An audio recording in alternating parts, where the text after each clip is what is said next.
नमस्कार, वणक्कम, सत श्री अकाल प्रभु। स्वागत आप सबका एक्सचेंज 22 प्रेजेंट्स सुनील के सूत्र में।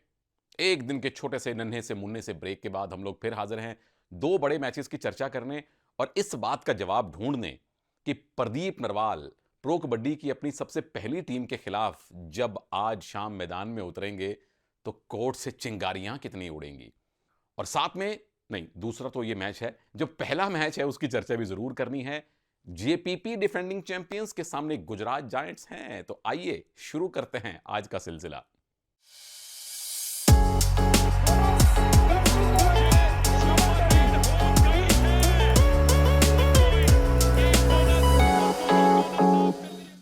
तो सबसे पहले पहले मैच की बात हो जाए। जयपुर पिंक पैंथर्स के सामने है गुजरात जायंट्स। डिफेंडिंग चैंपियंस के सामने है 2 बार के फाइनलिस्ट। जेपीपी भी तो 2-3 बार के फाइनलिस्ट हैं। लेकिन मैच की कहानियां क्या है? सबसे पहली बहुत बड़ी कहानी ये है दो पुराने कलीग्स की टक्कर। संजीव बालियान साहब के सामने है राम मेहर सिंह। दोनों बहुत कामयाब कोचेस हैं। सीजन 3 में जब पटना जीती थी उसके हेड कोच चीफ कोच थे संजीव बालियान साहब। लेकिन थिंक टैंक का हिस्सा राम मेहर सिंह साहब भी थे जो लगातार पटना के साथ रहे हैं। तो इनकी जोड़ी ने प्रैक्टिकली पटना को विजेता बनवाया था। और दोनों अपने अपने एरा के बहुत बड़े प्लेयर रहे हैं। तकरीबन एक ही एरा था, कुछ बहुत ज़्यादा लंबा चौड़ा फर्क था नहीं। एक ही ट्रांजिशन में दोनों कबड्डी खेले हैं और दोनों सुपर डुपर चैंपियन स्टार रहे हैं। नंबर 2, आज जो जेपीपी के कैप्टन हैं सुनील कुमार मलिक, वो किसी समय गुजरात की पहचान थे। सुनील प्रवेश की जोड़ी हम सब ने देखी है। तो ये दो बहुत बड़ी कहानियां हैं इस मैच की। अब आइए अगले हिस्से पे। टीम की परफॉर्मेंस क्या है और जीत के सूत्र क्या हैं? जेपीपी 2 मैच खेले। पहला पुनेरी पलटन से हारे और पिछला मैच बंगाल से हो गया टाई। गुजरात ने इस बार स्वर्णिम शुरुआत की है। पहले तीनों मैचेस जीते, उसके बाद पटना से एक करीबी मैच आप हार गए। बट ओवरऑल गुजरात का जो अब तक का सफर है सीजन 10 में, कमाल का रहा है। तो जेपीपी जयपुर पिंक पैंथर्स पहली जीत की तलाश में है अभी भी इस सीजन में। जीत के हैं 3 सूत्र, नन्हे मुन्ने प्यारे प्यारे। नंबर 1, अब आपको 5-2 छोड़ के 4-3 में जाना पड़ेगा, क्योंकि अगर दो रेडर मिलके 25-30 पॉइंट, कम से कम 25 पॉइंट नहीं ला रहे तो फिर आपको तीसरा रेडर चाहिए। क्योंकि 5-2 की फॉर्मेशन तब चलती है जब सामने वाली टीम सिर्फ और सिर्फ रेडिंग पे खेले। गुजरात के पास डिफेंडर भी हैं और फजल जैसे हैं, तो 3 रेडर आपको निकालने पड़ेंगे। और उसमें सूत्र नंबर 2, ड्यूटी लगनी चाहिए अजीत की कि जाके अरकम शेख और फजल पे अटैक करे। लेफ्ट कवर, लेफ्ट कॉर्नर को आउट करने की ट्राई करे। अरकम अच्छी फॉर्म में है, उन्हें ठिकाने लगाना जरूरी है। फजल जितनी देर बाहर मैट पे बैठेंगे उतना आपके लिए बेहतर होगा। नंबर 3 सूत्र, डिफेंस में अभी भी कोताही नहीं आपने करनी है। डिफेंस में रहना है संभल के, क्योंकि पिछले मैच में आपके जो सफल टैकल थे वो 30% से भी कम थे, 28.5%। ये बेहतर करने की जरूरत है। एक्स फैक्टर मेरे लिए वही प्लेयर जिसका मैंने नाम लिया, वी अजीत कुमार। अब तक कुछ हंगामा उन्होंने बरपाया नहीं है, लेकिन अच्छे रेडर हैं। लेफ्ट से आते हैं और बहुत स्पीड से रेड करते हैं। अजीत चलेंगे, लेफ्ट कवर, लेफ्ट कॉर्नर को परेशान करेंगे तो टीम के जीतने के आसार भी बढ़ेंगे। अब बात करता हूं गुजरात जायंट्स की। पहले 3 मैच शानदार खेले, जीते। पिछला मैच आप पटना से हारे। राम मेहर बनाम पटना के मुकाबले में आपकी हार हुई। तो आपके लिए चुनौती है वापस जीत के रास्ते पर आना, क्योंकि कई बार एक ब्रेक मोमेंटम तोड़ देता है। उम्मीद करते हैं वो ना हो। जीत के सूत्र हैं 2। सबसे पहले तो ये है, और बड़ी इंटरेस्टिंग बात है, जिन मैचेस में सोनू ने सुपर 10 लगाया वो जीते, जिसमें सुपर 10 उनसे नहीं लगा, जिसमें सोनू नहीं चले, टीम हारी। और दूसरी बात, मैं ये नहीं समझ पा रहा हूं कि सोनू को स्टार्ट क्यों नहीं मिल रही। Rakesh Narwal, sorry H S Rakesh, Rakesh Narwal तो दूसरे चले गए दूसरी टीम में। H S Rakesh, highly skilled Rakesh जो हैं, उन्होंने प्रॉमिस दिखाया है पिछले 1-2 मैचेस में। तो राकेश और सोनू इस समय टीम के सबसे बेहतर परफॉर्म करने वाले रेडर हैं, उन्हें खिलाइए। और थर्ड रेडर के तौर पे फिर विचार हो कि रोहित गुलियां आए या प्रतीक दहिया आए या कोई और आए। सूत्र नंबर 2 है थोड़ा मुश्किल और इसमें दुविधा बहुत रहती है, असुविधा बहुत रहती है। फजल को मैट पे रहना पड़ेगा। पिछले मैच में फजल ज्यादा टाइम मैट पे रहे, डिफेंस चलता रहा। फजल आउट होते हैं तो टीम बिखरती है। लेकिन अगर फजल मैट पे रहें और टैकल ना करें तो उनके अंदर के डिफेंडर को अच्छा नहीं लगता। लेकिन मुश्किल सवाल का आपको उत्तर ढूंढना पड़ेगा, और मेरे लिए उत्तर यह है कि फिलहाल फजल मैट पे रहने की कोशिश करें ताकि डिफेंस चले, जब डिफेंस सेट हो जाए, जब दोनों कवर कॉर्नर चलने लगें, क्योंकि सोमबीर एक दो मैच में चले, अरकम चले, सौरव गुलिया नहीं चले, तो वो अभी तक सेटिंग हुई नहीं है। फजल का मैट पे रहना ज़रूरी है। और एक्स फैक्टर मेरे लिए हैं सोनू। वो जब जब चले हैं टीम जीती है। वैसे भी अगर आप विरोधी टीम को देख लें, उनके पास अच्छे डिफेंडर हैं, अंकुश हैं, रेजा हैं, सुनील हैं, साहुल हैं। उनको तोड़ने का काम सोनू का है। पलड़ा भारी किसका? 0.01% गुजरात का पलड़ा भारी है। सिर्फ इसलिए क्योंकि उनको अब तक 3 जीत मिली हैं। भूख जेपीपी में ज्यादा होगी। करीबी मैच हो तो हैरान मत होइएगा, थोड़ा सा 0.01% गुजरात की तरफ मैच जा सकता है। तो प्रभु लोग, आपने क्या करना है? आपने ये करना है कि एक्सचेंज 22 की ऐप डाउनलोड करनी है, जिसका रेफरल कोड आप पढ़ सकते हैं, जिसका लिंक नीचे डिस्क्रिप्शन में है। वहां जाइए, शेयर मार्केट की तरह खिलाड़ियों के शेयर खरीदिए। उनका रेट होता है और खिलाड़ी कैसा परफॉर्म करता है उस हिसाब से रेट ऊपर और नीचे जाता है। और आप जैसे शेयर खरीदते और बेचते हैं, उस हिसाब से खिलाड़ियों के शेयर खरीद और बेच सकते हैं।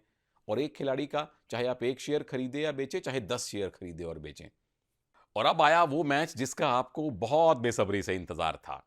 बुल्स बनाम यूपी योद्धाज। बुल्स बनाम प्रदीप नरवाल। सीजन 2 में प्रदीप ने करियर की शुरुआत की थी। यंग, बहुत यंग, दुबले पतले प्रदीप बहुत थोड़ी बहुत रेड करते थे एज अ सब्स्टिट्यूट बुल्स के लिए। अब उसी के खिलाफ खेल रहे हैं। और जो सामने कोच हैं रणधीर सिंह, वो अक्सर ताल ठोक कर कहते हैं कि उनके खिलाफ सुपरस्टार रेडर परफॉर्म करते नहीं हैं या कम करते हैं। और उनका यह दावा अक्सर ठीक होता है। तो क्या बुल्स आज प्रदीप को रोक पाएंगे, जो पिछले मैच में फॉर्म में आ गए? और साथ में सुरिंदर गिल टीम के जो स्टार बने हुए हैं, चुनौती बुल्स के लिए है कि अब तक ओवरऑल प्रदर्शन बहुत ज्यादा आशाएं जगाने वाला नहीं रहा है सिरावत साहब की टीम के लिए। जीत के सूत्र भी इसलिए थोड़े ज्यादा हैं, 4 सूत्र हैं। पहला सूत्र आता है रेडिंग के लिए। भरत हुड्डा टीम के मुख्य रेडर हैं, सपोर्ट उनको मिल नहीं पा रहा है, चॉप एंड चेंजेस हो रहे हैं। मैंने आपसे भी इनफैक्ट पूछा था अपने इंस्टा चैनल पे कि बुल्स क्यों नहीं चल पा रहे, तो आप लोगों ने भी अपने विचार व्यक्त किए हैं जो बड़े एविडेंट हैं, जो बड़े ऑब्वियस हैं। रेडर्स का कॉम्बिनेशन, अगर विकास कंडोला नहीं चल रहे तो क्या सचिन नरवाल को मौका मिलना चाहिए, या एक रेडर को लगातार 3 4 5 मैच पूरा खेलने का मौका मिलना चाहिए? पर जब वो रेडर नहीं चलता, फिर कोच को चेंज भी करना पड़ता है, क्योंकि आपको शॉर्ट टर्म में मैच भी जीतने हैं, लॉन्ग टर्म में टीम का स्थायित्व भी देखना है। तो मुश्किल घड़ी है ये रेडिंग के डिपार्टमेंट में। पर कुछ एक फैसला तो लेना पड़ेगा कोच साहब को। भरत हैं साथ में, क्या आप सचिन को सेकंड रेडर के तौर पे 3 मैच देंगे? सूत्र नंबर 2, डिफेंस में मुझे लगता है कि अभी परिवर्तन की बहुत ज़रूरत है नहीं। ठीक है, कुछ left cover, left corner coach साहब ने चेंजेस किए थे, लेकिन ज़्यादा चेंजेस से डिफेंस को बड़ी परेशानी होती है। और जब सामने प्रदीप हों, सुरेंद्र हों, विजय हों, तो अपने सबसे बेहतरीन 4 के साथ ही आप उतरना पसंद करेंगे। सूत्र नंबर 3, गेम का पेस थोड़ा स्लो हो तो बुल्स का फायदा होगा, क्योंकि उधर से लगातार रेड पॉइंट लेने वाले रेडर हैं। सहज पके सो मीठा होए, ये फल खाना पड़ेगा बुल्स को। और नंबर 4, यूपी के खिलाफ अगर आप 5-2 पे उतरें तो गलत नहीं होगा, क्योंकि यूपी की ज्यादा ताकत आती है रेडिंग में। प्रदीप, सुरिंदर बहुत खतरनाक फॉर्म में आ चुके हैं, विजय को भी आप कम नहीं आंक सकते। तो जो 5वां खिलाड़ी है, नीरज नरवाल ने अब तक आशातीत प्रदर्शन किया नहीं है, तो क्या आप मोनू संधू को लेंगे या रण सिंह को लेंगे? दोनों अपने अपने हिसाब से उपयोगी ऑलराउंडर हैं। एक्स फैक्टर मेरे लिए आते हैं सुरजीत, क्योंकि सुरजीत हैं डिफेंस के लीडर। ठीक है, सौरभ नांदल हैं, कैप्टन हैं, पर सुरजीत के अनुभव का कोई सानी नहीं। और अगर विरोधी रेडर्स को, बड़े बड़े रेडर्स को रोकना है, तो सुरजीत को खुद भी बेहतर खेलना पड़ेगा और टीम भी चलानी पड़ेगी। अब बात करते हैं प्रदीप नरवाल की टीम की, यूपी योद्धास की। भाई, पिछला मैच जिस तरह से प्रदीप बनाम पवन के मैच में आपने 15 पॉइंट की जीत हासिल की, धुएं उड़ा दिए, यूपी के फैंस बड़े खुश हैं। आपकी खुशी मुझे यहां तक दिखाई दे रही है। तो जीत के 2 ही सूत्र हैं, क्योंकि आपको जीत मिल गई है, तो ज्यादा कुछ कहना है उसमें होता नहीं है। नंबर 1, मुझे लगता है कि प्रदीप को इस बार सुरेंद्र से ज्यादा रेड मिलनी चाहिए।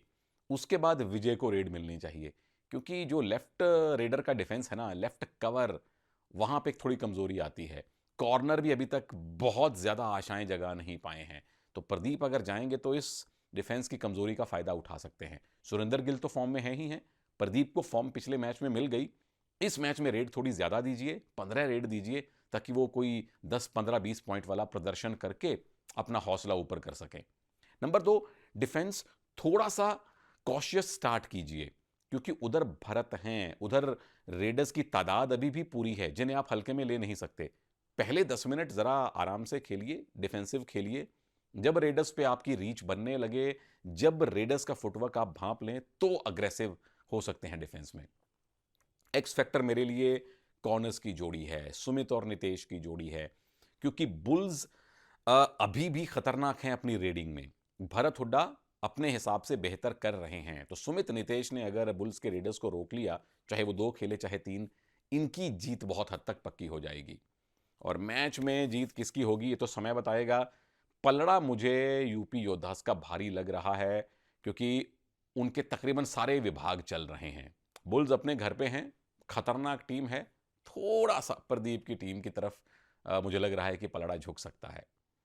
तो अंत में जाते जाते एक्सचेंज 22 पिक्स थोड़े से आपको दे देता हूं। जेपीपी और गुजरात का पहला मैच है, तो अर्जुन देशवाल और वी अजीत कुमार आपकी टीम में जरूर होने चाहिए। डिफेंस में सुनील जरूर होने चाहिए, मुझे लगता है कि आज बड़ा अच्छा काम करेंगे। गुजरात की टीम में सोनू आंख बंद करके रखिए, और फजल अगर मैट पे रहेंगे तो पॉइंट कौन लेगा, सोमबीर को अपनी टीम में जरूर ले लीजिए। दूसरे मैच में बुल्स के भरत हुड्डा और सुरजीत आपकी टीम में हो, और विरोधी टीम के प्रदीप, सुरिंदर, सुमित और नितेश के शेयर आप ले सकते हैं, पर अपनी जेब का ख्याल करके और अपने विवेक का इस्तेमाल करके। तो बताइए नीचे कमेंट्स में, प्रदीप जीतेंगे या उनकी पूर्व टीम जीतेगी? पिछली बार के चैंपियन जीतेंगे या राम मेहर सिंह साहब की टीम गुजरात जीतेगी? और मैं मिलूंगा आपसे अगले वीडियो में। नमस्कार, जय हिंद।